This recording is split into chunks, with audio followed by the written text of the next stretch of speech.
Today we are very, very fortunate. As I said, there are multiple families and multiple varieties of stories. And today we have two such stories. But this is really America today.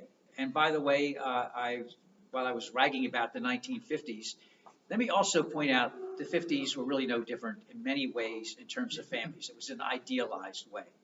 One of the things that we tend to forget that in the past, mothers often died in childbirth that left kids being raised by multiple people in the family. Um, Accidents occurred on the farm, leaving fathers totally paralyzed or died dead, and so that means more people took care of kids. Adoption was never formal, but people took care of kids from next door when their families. I mean, there was the multiplicity of what family means in the real world has always been diverse. Um, and the attempts to idealize it really only make more harm in my way than's meant. We have two very different stories today, very, very different stories of two very, very different families that function quite delightfully. And they're examples of how we have different stories, but the stories talk about love and caring uh, in interesting, very interesting ways. We celebrate. Who wants to go first? You would. Our first up, for those who are watching at home, is Margarita Santolico. Hello, everybody. For those of you who don't know me, my name is Margarita Santolier. I'm the treasurer of All Souls. It's my honor to be here today to talk about my story as a mother. I have a 13-year-old son. His name's Grant, who's sleeping or should be up by now. He is the love of my life, the love of my wife's life. We are a same-sex family. I've been with my partner, wife, for 26 years this August. And part of our story was missing an extension of our hearts. And I said, it's time to have a family. We had four-legged families, but that was not enough. So I said, let's adopt. Don't you want to have the baby? No, let's adopt. So we adopted a child. We decided to go with open adoption, and we decided to go with an infant adoption. And so we looked at all of our options and decided to go with an agency that was based out of Austin, Texas. And I have to tell you that that was the smartest decision we ever made, because we have our beautiful son, Grant, today, and who is the most inspiring human being I know. He makes me be a better human every day. Makes us be better family every day.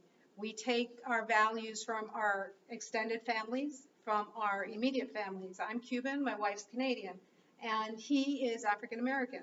So we have a beautiful blend of different cultures, and we try to teach him his other cultures, because it's not just the environment you're in, but it's in what's in your DNA. And so he understands that he's African American, that he's Indian American, that he's white American, that he's German American, because that's where his DNA comes from. We keep in touch with his birth mother and his siblings. He's one of five. All but one were given away for adoption. Number 1 and 5 are now being raised by his biological grandfather. Number 2, which is Grant, is us. Number 3 and 4 is another family in San Antonio, Texas, or sorry, Austin, Texas. And we keep in touch. So that is our family, our extended family. One day we'll meet. At this age of the game, they're not interested in getting to know each other one-on-one, face-to-face. Although the parents, we keep in touch. So when the day comes that they want to embrace their extended family, then they can do so. But I have to tell you, the one thing that Grant's taught me this year is persistence. He's in 7th grade, and this has been the hardest year for him because it's a huge transition, and he's had a lot of difficulty, but he's excelled. In the last month, this is the reason why he's not here today, he's been testing. So he had SAT test prep a month ago, then he had SATs. Then he had final exam prep, and then he had final exams. He finished Friday. They weren't going to give him his last test on Friday, and he told the school, you're giving me my last test today. I'm ready for it. I'm taking it today. They're like, no, we want you to have it on Monday. He's like, no, you're giving it to me today. I'm ready. I'm taking it today. And I was so proud of him for being his own advocate, because that's one of the things that kids today don't do.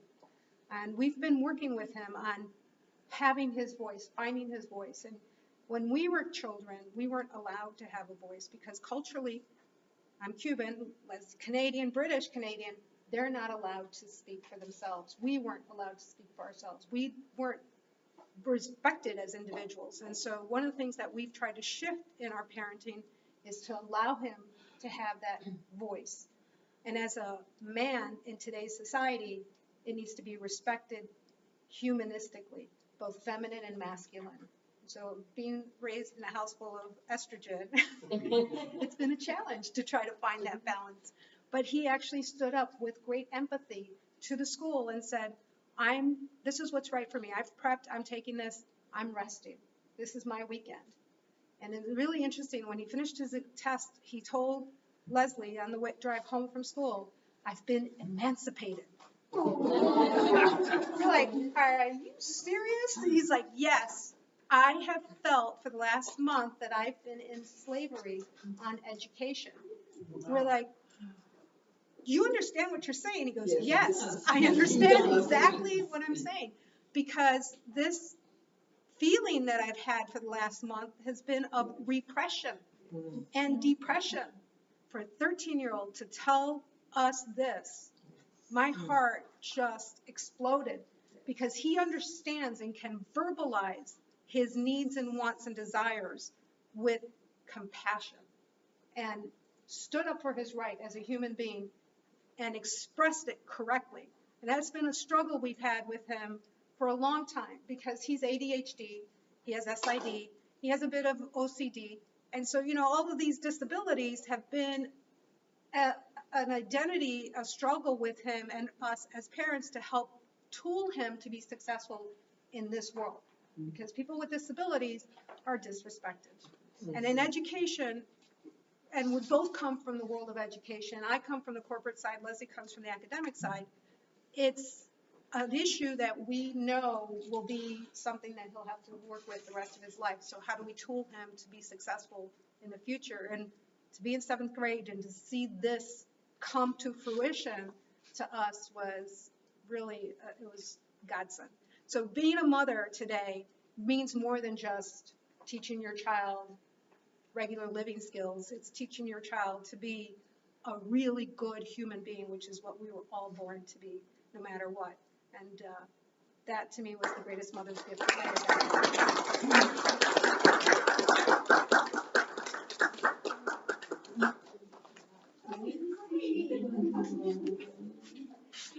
I was enjoying the comment about giving children voice, being respected. Reminds me that I was expelled from high school. Yes, because I had a disagreement with a teacher who said the only way you're going to learn the Revolutionary War is to memorize all the battles, all the generals and all of this and all of that. And I said, I don't think that's a good way to learn. And she said, really? I said, really? Why don't you have us write an idea about what went right and what went wrong? And she said, are you telling me how to teach? I said, well, this obviously isn't working. So obviously I got marched down to the principal's office and was expelled from Atlantic City High School. That's one of the stories you've never heard. Moving up, somebody has a much better story. Judy, come on up. Judy has a very interesting story of her own. Yes. Well, thank you. My first husband and I had 4 children, and Rick has been an incredible stepfather to all of them. This is going to be a bit of a show and tell. I'll tell you first about my firstborn son.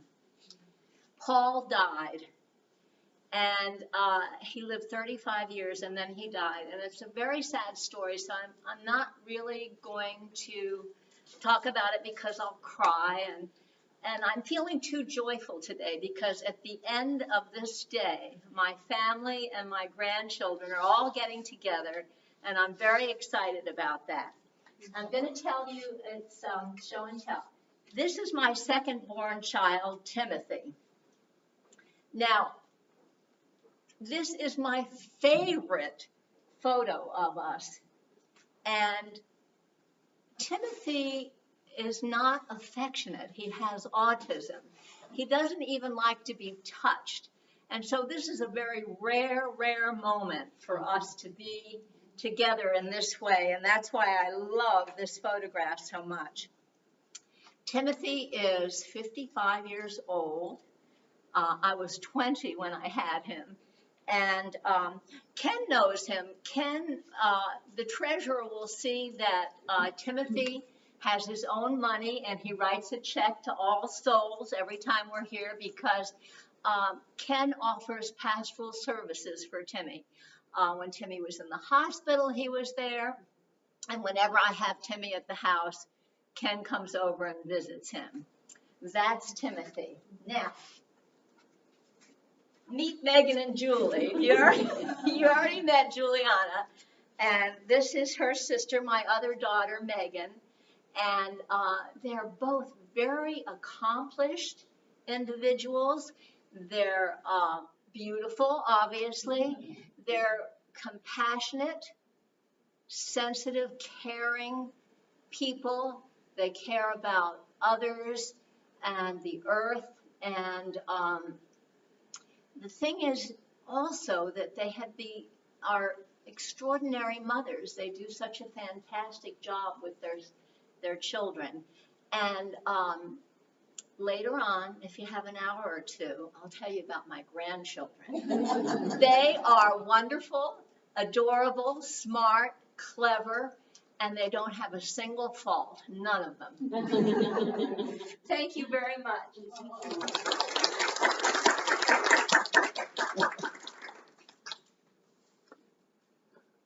What Judy did not say We're adopted, yeah. is that for many, many years she was a single parent and she worked with the kids while working full time. And we've got to remember that families, as I said, a lot of times for a variety of reasons, you have one person raising the kids and it's not easy and we tend to forget that. And her kids have turned out really, really well. And Timothy is really very sweet. And I think I was glad that she mentioned that, and I was glad you mentioned things about Grant, because Grant's really sweet. I love Grant. Grant's full of energy, and it's just to show what nurturing does. Nurturing makes such a magnificent difference. So we had two different moms with two different sets of families, that it all makes so much sense. And for that, we are grateful. Let us pray. For all that is good and kind and just, we give thanks. For all that is love and nurturing and generosity of spirit, for all that branches out beyond our own tribal instincts, for all that builds bridges between our different communities, both in families, and for all that inspires us from what we learn from others, we give thanks. On this day, then, let us carry within our hearts all of those who continue to nurture and mother and care for us, regardless of their gender, regardless of their backgrounds, regardless of their age. For all we give thanks. Amen. Now that we are in such a great mood,